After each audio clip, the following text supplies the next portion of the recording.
So maybe ningetaka kusema nimefurahi sana. Because you know, if we had not won this election, this one, I would have been one of your subjects. So, sisi tunashukuru Mungu because in the previous administration, the powers that be had decided to use the criminal justice system to settle scores politically, to punish people who have done no crime, and force them and blackmail them to make certain decisions. So myself, I was being blackmailed to abandon President William Ruto and join Azimio, and I refused.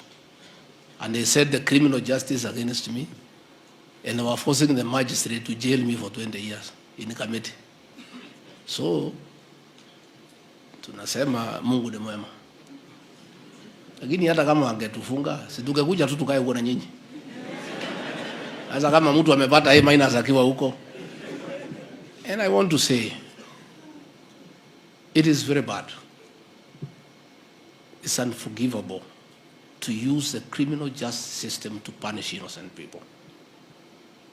The penal institutions are for people who need to be corrected. They are not for punishing people. You cannot use the criminal justice system to punish innocent people, to send them to the penal institutions for the purposes of punishing them. And we are glad that there are some judicial officers who are very firm in ensuring that the rule of law is upheld. In my case, the magistrate was being forced to jail me without any evidence. And he was under pressure. A gun was held over his hand. And when he looked and realized there was no evidence, and I think after he listened to what is happening in the country, he decided the case should only be heard after the elections. And he put it in September. And the DPP was forced to appeal that decision to hear it in September. And he declined. He said it should be heard in September. Because he knew the new government would stop that nonsense. And when we won, the DPP went back to court and said, I had no evidence against me, I was being forced. We want to appeal to our law enforcers in the police force, in the prosecution, and in the penal institutions. Be fair. Be fair to your fellow human beings. If you are a prison officer, don't beat inmates because they are there and harass them. Already they have been confined. That is enough punishment. Denial of liberty is enough punishment. You don't need to go beyond there. Handle those people with empathy and understanding.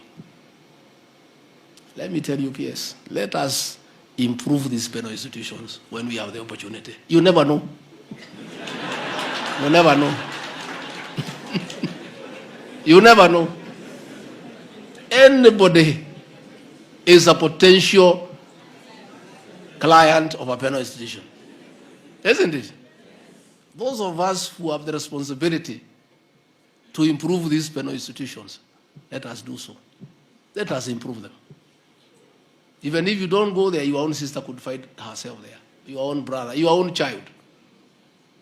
Hospital and prison are potential homes to anybody.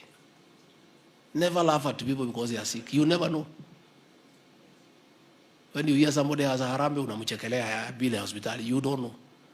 Unasikia mtu amefungwa jela, unasema okay sawa. Wewe hujui. You could even commit a crime unintentionally. You go and knock somebody with a vehicle. You are prosecuted for being negligent, causing death through accident driving. A magistrate decide to jail you for 6 months. Unaweza kwenda uchukue deni ya mtu ukoswe kulipa, ukuwe committed to civil jail for 6 months, uende pale. Na watu wengi sana ni potential candidates ya hiyo ya civil jail. Ya kuchukua madeni nini. Yeah? Hata huyu senator huyu Chiragai tungekuwa na yeye pia. Huyu alikuwa mtu ya kushikwa kila Friday. You know, so let us ourselves, all of us, be fair people. There was a minister called Stanley Oloitip-Tip. He was a minister for Home Affairs during the Kenyatta era. It's good I tell you that story. He never did anything for the prisons. He was told there are no mattresses. He asked why prisoners want mattresses. He was told there are no blankets. He said they should sleep on the floor. He was told food and ration is not sufficient. He said if they wanted to eat food, they should not have committed the crimes. They should have stayed at home. As fate would have it, he committed a crime, but not a serious one because of politics. He was jailed for 1 year. He was a huge fellow, extremely huge.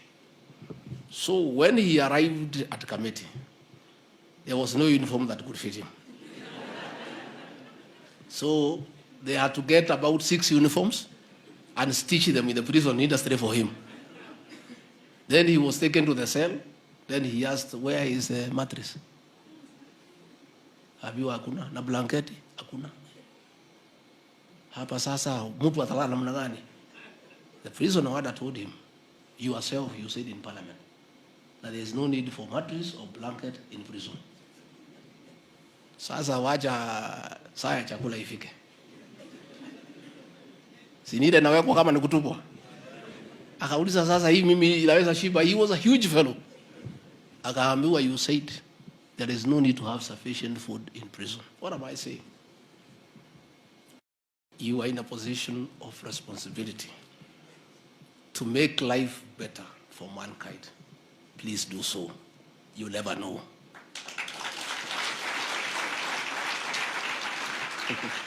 So I want to encourage you and assure you that your things are in good space. Be patient. We'll start the implementation of the recommendations effective from July next year. Mutapata nyongeza, lakini pia haina mkiongezwa mchunge pesa yenu. Uitumie vizuri. Let us not use money like you will be working throughout. You must know that one day you retire. Enda pale kwa society, save pesa yako, start a small project so that you also prepare for retirement because you will be there forever. That is my advice to our officers, that be prudent in how you do your things, make savings. You need those savings as you go along. Otherwise, I want to say I was very impressed by the testimony of the 2 people here, the ex-inmates, and really it shows that the corrective services are working, and I want to encourage you to continue rehabilitating and reforming the people put under your care by the justice system, and you wait to society, you wait to God to take care of them and make them better people. I'll look for the officials of the Magereza Society so that I also put some money there so that we increase our shares of our society, and together we can build that society together because it has helped me well. I took about 4 loans. And the house where I live today in Karen, I bought it through a loan from Magereza. You know, I saved, and I was able to put a deposit for the house. So I really want to encourage you to continue working hard, continue taking care of these people, continue reforming our citizens, and God will be kind to you and also take care of you in your endeavors. With those very many remarks, I wish you a very successful conference, very successful correctional service week, and may God bless you and bless you abundantly. Thank you very much. Asante. Let's appreciate His Excellency, the Deputy President, Your Excellency. We request you to